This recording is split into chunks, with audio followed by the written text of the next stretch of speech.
Sekarang kita masuk pelajaran yang kedua yang kita bisa ambil dari Salim Maula Abi Hudzaifah ini adalah hukum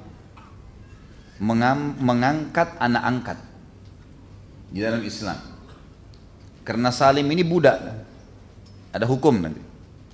Salim radhiyallahu anhu adalah budak yang dibeli di pasar oleh istrinya Abu Hudzaifah. Nama istrinya adalah Thabiyah binti Ya'ar Al-Ansariyah. Jadi dari kecil ini rupanya Salim seperti anak bayi lah. Bayi tidak jelas mana orang tuanya, dijual di pasar perbudakan. Istrinya Abu Hudzaifah beli, dipelihara oleh istrinya Abu Hudzaifah, gitu kan.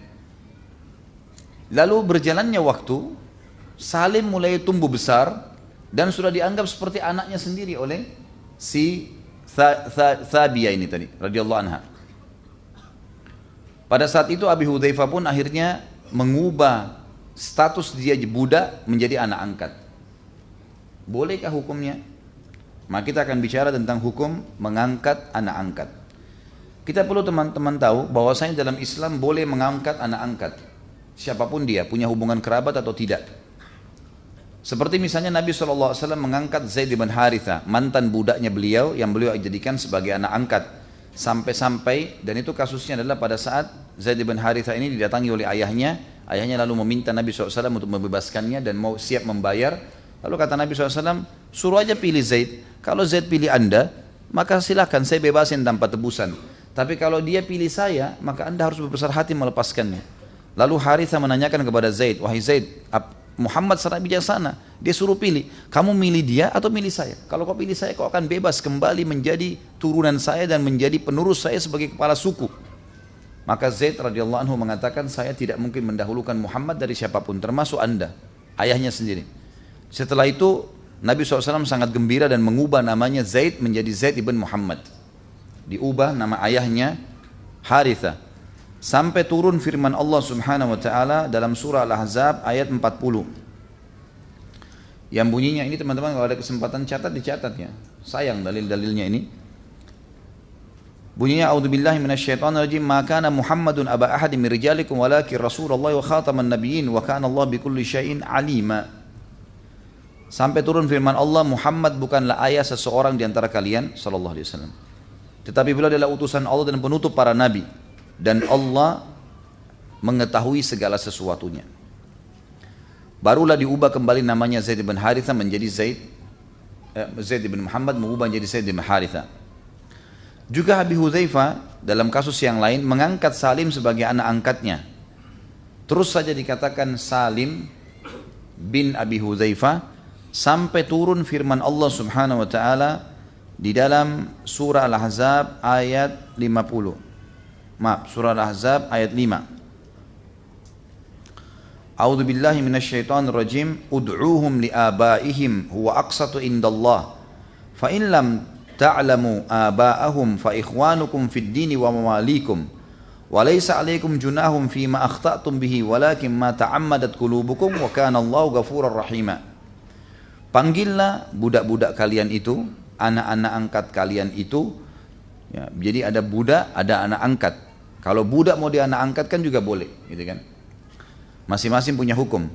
Panggillah anak-anak angkat kalian itu atau budak-budak kalian dengan nama ayah-ayah mereka. Seperti misalnya Zaid tadi yang dia merupakan anak angkat Nabi SAW dikembalikan ke nama ayahnya Zaid bin Haritha. Tapi disebut maula Nabi Muhammad SAW. Itu lebih adil di sisi Allah.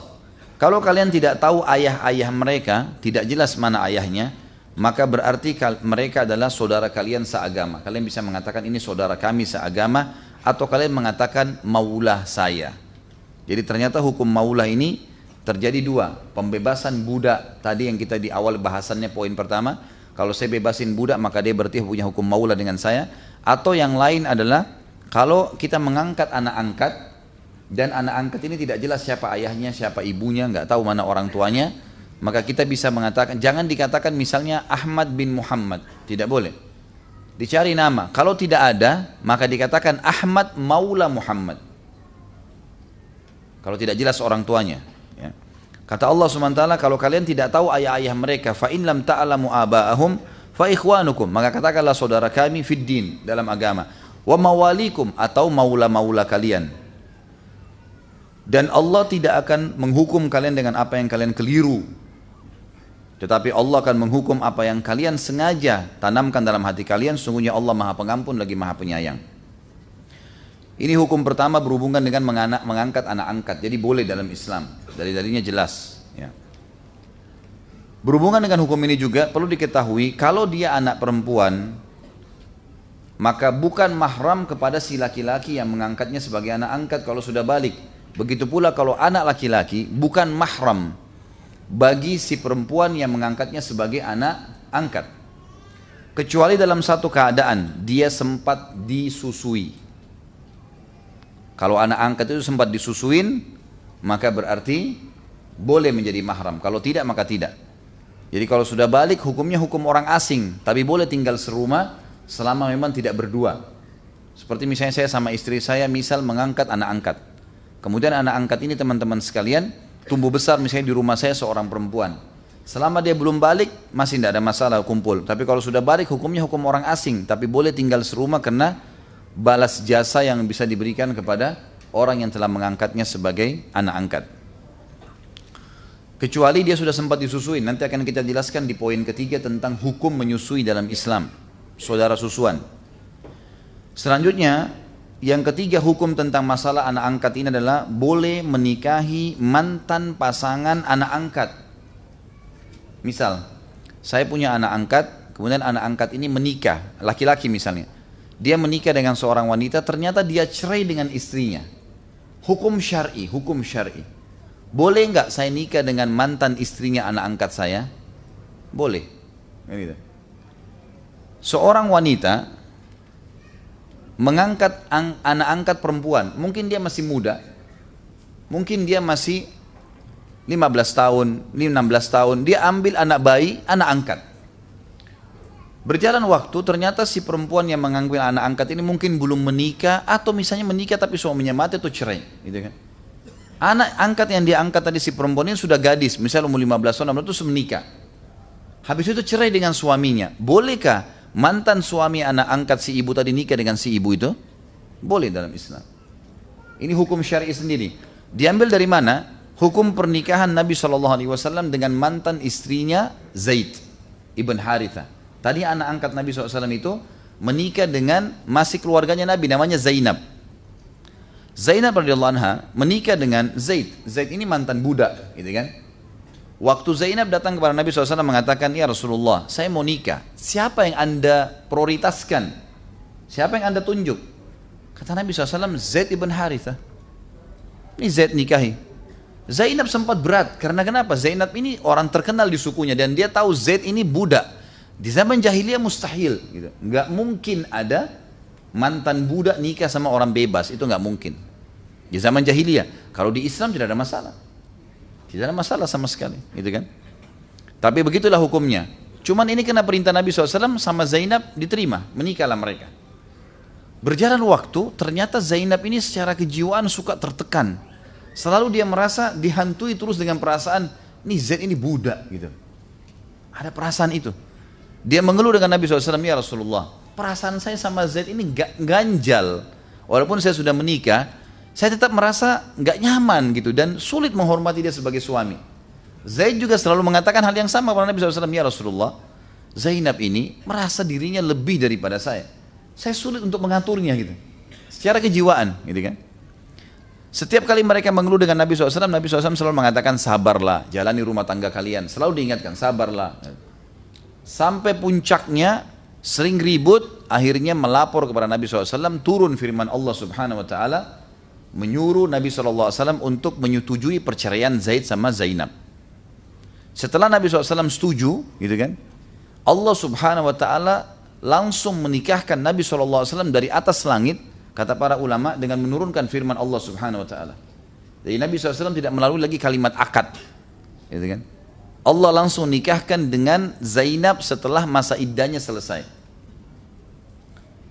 Itu dalilnya disebutkan dalam surah Al-Ahzab ayat 37. Satu ayat yang panjang ini, saya bacakan. A'udzubillahi minasyaitonirrajim. Al-Ahzab 37 tentang hukum boleh menikah dengan mantan pasangan anak angkat kita. Wa idz taqulu lil ladzina an'ama Allahu 'alaihi wa an'amta 'alaihi amsik 'alaika zawjak wattaqillah wa tukhfi fi nafsika ma Allahu mubdihi wa takhshan nasa wallahu ahaqqu an takhsha. Yang artinya sampai sini dulu sebelum selesai ayatnya. Belum selesai ayatnya maksud saya. Hai Muhammad, ingatlah pada saat kau berkata kepada orang yang telah engkau memberikan nikmat Allah padanya dan dia pun telah mendapatkan atau membalas nikmat itu. Maksudnya Nabi SAW menjadikan Zaid sebagai budak, budak juga membalas dengan mengabdi kepada Nabi SAW. Pada saat engkau berkata kepada Zaid, tahanlah istrimu dan bertakwalah kepada Allah, pertahankan rumah tanggamu. Sementara kamu menyembunyikan di dalam jiwamu sesuatu yang Allah akan bongkar. Kata ulama tafsir, waktu Zainab hampir setiap hari mengeluh dengan Nabi SAW, Nabi SAW juga kesian, karena ini masih keluarganya dia, gitu kan? Akhirnya Nabi SAW mau mengatakan cerai saja sama Zaid, belum ada wahyu yang turun. Maka Nabi SAW mengekang itu, belum mau menyuruh cerai, gitu kan? Karena takutnya nanti malah jadi, ya, melanggar hukum Allah yang belum ada wahyu turun. Maka kata Allah, engkau menyembunyikan itu. Kau mau suruh dia cerai tapi nggak bisa. Karena kau masih menunggu hukum Allah. Sementara kau takut atau kau khawatir dengan manusia, hai Muhammad, jangan sampai mereka menilai kau buruk. Padahal Allah lebih pantas kau takuti. Falamma qada Zaidun minha watara, pada saat Zaid sudah selesai urusannya dengan Zainab, zawwajnakaha, kami nikahkan kau dengan Zainab itu. Likai la yakuna 'alal mu'minina haraj, agar tidak ada bagi setiap orang-orang beriman, ya, sesuatu penghalang fi azwaji ad'iyaihim, untuk menikah dengan pasangan-pasangan anak-anak angkat mereka, idza qadaw minhunna watara, pada saat mereka sudah menyelesaikan urusan dengan mantan pasangannya itu sampai masa iddah selesai. Wa kana amrullahi maf'ula, dan pastilah sesuatu yang berhubungan dengan urusan Allah terjadi. Ya. Ini poin yang ketiga yang berhubungan dengan masalah hukum yang kita bisa ambil dari kehidupan salim. Ya, saya ulangi, hukum masalah maula keterbudakan. Ya, yang kedua kita bahas masalah hukum mengambil anak angkat di dalam Islam. Kemudian kita masuk teman-teman sekalian, hukum masalah menyusui dalam Islam. Ini semua berhubungan dengan Salim radhiyallahu anhu, ya. Hukum menyusui dalam Islam ini teman-teman sekalian ada dalam Islam dan dibolehkan. Kalau misal seorang muslimah, dia hamil, melahirkan, tidak ada susunya, dia mau susuin anaknya, nggak ada. Bagaimana caranya? Dia boleh menggunakan jasa susunya wanita lain. Tetapi ulama, ya, menekankan agar memilih wanita-wanita yang baik. Bagaimana kalau orang kafir? Tidak ada larangan masalah itu. Karena Nabi kita Muhammad SAW disusui oleh Halimah Sa'diyah. Halimah itu dalam keadaan kafir. Dan Allah Subhanahu wa Ta'ala menjelaskan kepada kita tentang bolehnya menggunakan jasa susunya wanita lain. Jadi bisa kalau orang seperti sekarang kita donor ASI, ya. Hanya saja nanti kita akan jelaskan ada hukum-hukum syar'inya, ya. Sebelumnya saya bacakan dalilnya dulu tentang bolehnya dalam surah At-Talaq ayat 6. Surah At-Talaq ayat 6. A'udzu billahi minasyaitonir rajim. Askinuhunna min haitsu sakantum min wujdikum wa la tudarruhunna litudayyiqu 'alaihin. Tempat tinggalkanlah para istri kalian di tempat yang kalian mampu untuk memberikan tempat tinggal, dan jangan kalian menyusahkan mereka. Wa in kunna ulatu hamlin fa'anfiqu 'alaihin hatta yada'na hamlahun. Kalau seandainya mereka hamil, maka biayailah, ya, biaya hamil tersebut sampai mereka melahirkan, baik dalam kondisi dia jadi istri ataupun dia sudah diceraikan. Karena kalau wanita diceraikan sementara hamil, sah cerainya, tetapi iddahnya sampai dia selesai melahirkan, dan selama masa iddah itu dia, si suami harus membiayai, kecuali kalau si perempuan zina lalu anak tersebut bukan anak si laki-laki, maka boleh dia ceraikan dan tidak ada nafkah di sini. Tapi kalau anak dia kemudian cekcok lalu dia ceraikan istri yang sedang hamil, boleh terjadi, tapi iddahnya sampai selesai melahirkan dan Allah suruh memberikan nafkah. Fa in arda'na lakum fa'atuhunna ujurahun. Lalu kalau perempuan tadi mantan istri itu yang sudah diceraikan, sudah selesai masa melahirkan dan masa iddah berarti sudah selesai, dan mereka menyusui anak-anak kalian, maka berikanlah upahnya. Berikan makanan, minuman, uang, ya. Wa'tamiru bainakum bima'ruf. Walaupun kalian sudah cerai, maka bicarakanlah di antara kalian dengan cara baik-baik. Wa in ta'asartum fasaturdi'u lahu ukhra. Ini saksi bahasan kita penutupan ayat. Kalau kalian kesulitan mencari wanita atau ASI ibunya nggak ada, maka kalian boleh mencari wanita lain yang menyusui anak itu. Menyusui anak itu. Baik. Ini tentu teman-teman sekalian hukum yang berhubungan dengan bolehnya mengambil susu dari wanita lain. Cuma ada hukum-hukum di sini. Yang pertama teman-teman sekalian, orang yang ingin mendonorkan ASInya harus jelas siapa dia, karena ada hukum mahram. Misal dia mengatakan atau seorang wanita mengatakan pada temannya, sini saya susuin anakmu. Maka harus dia tahu temannya ini namanya siapa. Mungkin saja teman, mungkin dia baru tahu tapi dia tidak tahu tinggal di mana misalnya. Harus jelas siapa dia. Karena kalau sampai si bayi kenyang, berarti hukum mahram berlaku. Misal seorang wanita menyusui anak laki-laki, jadi mahramnya dia. Gitu kan? Kalau dia susui anak perempuan, jadi mahram suaminya.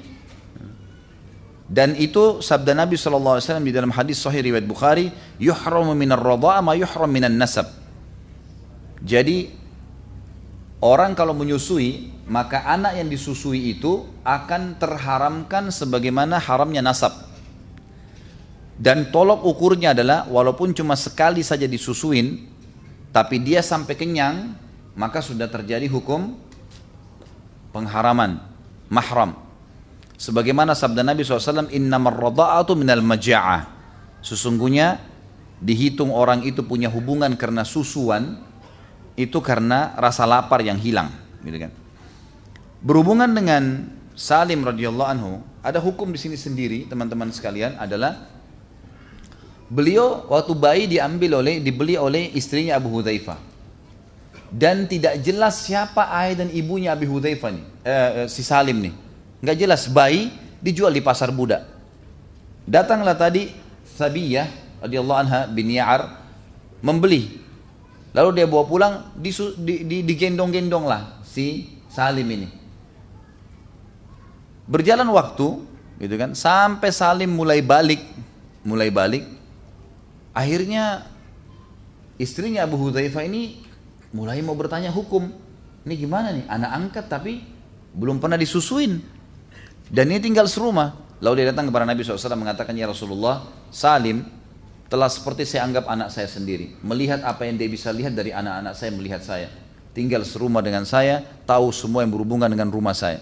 Bagaimana hukumnya? Sementara saya sama Abi Hudzaifah berat untuk melepaskan dia. Kata Nabi SAW, susuilah dia. Makna di sini teman-teman, kalau antum baca, dan ini kalau antum ikutin dalam kajian di web saya sudah ada, di Bulughul Maram, bab radha'ah, khusus bab menyusui ini. Khilaf di antara ulama tentang masalah sabda Nabi SAW, ardi'i, susui si Salim itu. Salim ini sudah balik, gitu kan? Belum dijelaskan, udah ketawa. Ini memang pemikirannya ikhwah selalu ngaco. Dengarin makanya hukumnya. Bagaimana caranya sahabiat ini tadi radhiyallahu anha, Sabiyah, menyusui Salim. Salim sudah balik. Maka ulama merincikan makna hadis. Waktu Nabi SAW mengatakan susuilah dia, ternyata ada rentetan histori nih. Si Sabiyah radhiyallahu anha ini kebetulan waktu itu memiliki bayi dan ada ASI. Maka yang dimaksudkan oleh Nabi SAW susuilah dia adalah tuangkan susumu di wadah, berikan kepada Salim. Sudah paham? Bukan nyusui dari sumbernya ya. Ini soalnya kalau antum baca hadisnya, antum akan bingung kalau tidak dijelasin tuh. Kok Salim sudah balik disusui sama ibu angkatnya? Ini gimana? Apa seperti anak bayi? Kan tidak mungkin. Maka diletakkan di wadah, lalu Salim disuruh minum sampai Salim kenyang gitu. Ini waktu saya jelaskan Bulughul Maram, ada seorang ibu tanya, Ustadz tolok ukurnya kenyang bagaimana? Dia kan sudah dewasa. Masa itu juga saya harus rincikan bu? Itu faham sendirilah gitu. Yang jelas dia minum, sekali saja dia sudah kenyang maka sudah menjadi anak angkat. Khilaf di antara ulama. Pertama pendapat, dan ini marjuh. Marjuh ini dinomor duakan. Bahwasanya hadis tersebut khusus untuk Salim radhiyallahu anhu. Nabi SAW mengkhususkan Salim karena Salim punya kemuliaan. Nanti akan kita sebutkan manaqibnya, kelebihan-kelebihan beliau. Beliau termasuk sahabat Nabi, guru Al-Qur'annya sahabat nih. Bukan main-main dia. Ini kedudukannya sangat tinggi, bahkan dia mengimami Abu Bakar dan Umar. Nanti akan kita jelaskan hukum-hukum syar'inya. Ada ini pendapat ini pendapat yang marjuh. Riwayat yang lain dijelaskan oleh Aisyah radhiyallahu anha kalau ini sebenarnya bukan khusus untuk Salim, tapi berlaku pada siapapun. Kalau kebetulan memang si ibu angkat ini punya air susu, memang dia punya bayi, misalnya kayak kasus tadi, Salim dan tuannya ini, maka berarti boleh ASI tersebut diberikan di wadah dan diberikan kepada anak yang sudah terlanjur diangkat dari kecil itu. Kalau tidak ada ASI-nya berarti tidak akan menjadi mahram selamanya, karena tidak bisa gitu. Hukumnya tidak bisa. Maka ini diambil daripada hukum perilaku yang disebutkan keadaan Salim radhiyallahu anhu.